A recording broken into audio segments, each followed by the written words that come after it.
Hello everyone, it's me, the pie guy. Now, when I say pie guy, I don't mean pie like in pizza pie or cherry pie or pecan pie. I mean pie as in 3.14 pi. The kind of pie you get when you divide the circumference of a circle by the diameter of a circle. You get 3.14, and that's who I am, or who I represent. So, let's see how I, the pie guy, can be helpful to you.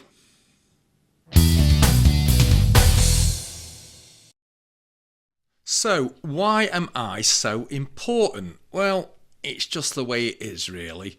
But to get specific, let's take any circle of any size. So, the circumference of a circle is the distance around the outside. Here, that is the blue line, right? Because it goes around the outside of the circle.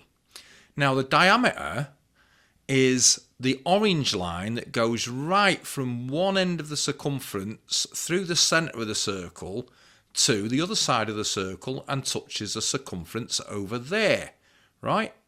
Now, what we can also see is a thing called the radius. And the radius is the distance from the centre of the circle to the circumference. And this is always half of the diameter. So if you know what the diameter of the circle is, all you have to do is cut the diameter in half or divide it by 2, and you've got the length of the radius. So let's look at the next part. Now, how can I, the pie guy, help you? Well, it's quite simple really. Just listen carefully. So, the orange line is the diameter. And if we want to find the circumference of a circle, which is the distance all the way around the outside of a circle, right? In this case, that's the blue line because it goes all the way around the outside of the circle, right? All we have to do is multiply the diameter, which in this case is 10 centimetres. That's the length from one side of the circle to the other side going through the centre point. So that 10 centimetres, all we've got to do is multiply that by yours truly here, pi, which is 3.14. So as we can see, circumference equals diameter times pi. You'll probably see this written as just circumference equals d pi, okay? And what that means in this case is the circumference equals 10 times 3.14, right? And 3.14 times 10 is 31.4 centimetres. There you go.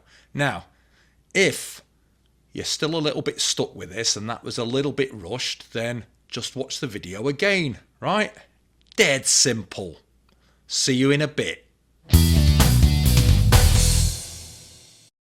Right then, so let's get into the area of a circle, alright?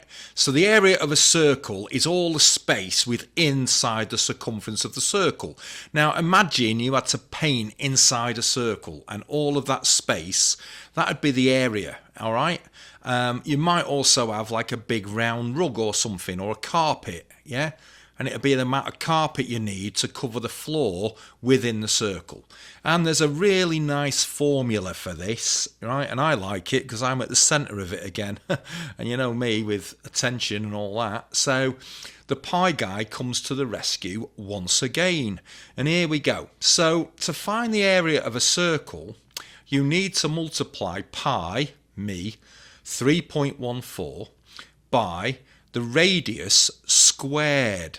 Now, this confuses some people because they often think that when they see the 2 of squared, it means they're just multiplying the radius by 2, but they're not. What it means is you're multiplying the radius by itself. So let's jump in on this example right here. Now, our circle has got a diameter of 10 centimetres, which means that the radius is 5 centimetres, because the radius is always half of the diameter.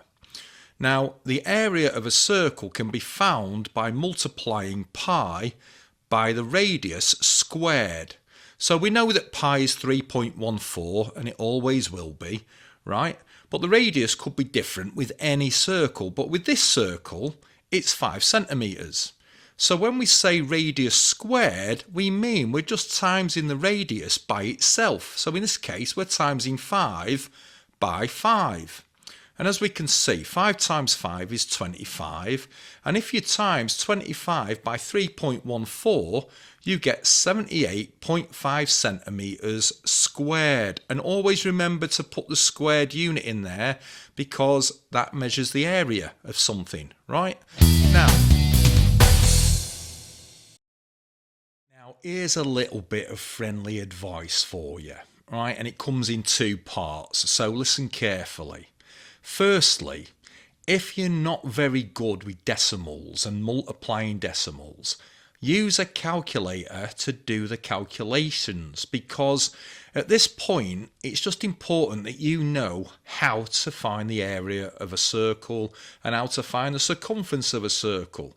So as long as you know what pi times r squared means to find the area and what d times pi means to find the circumference, that's the important thing, innit? Yeah? So do that.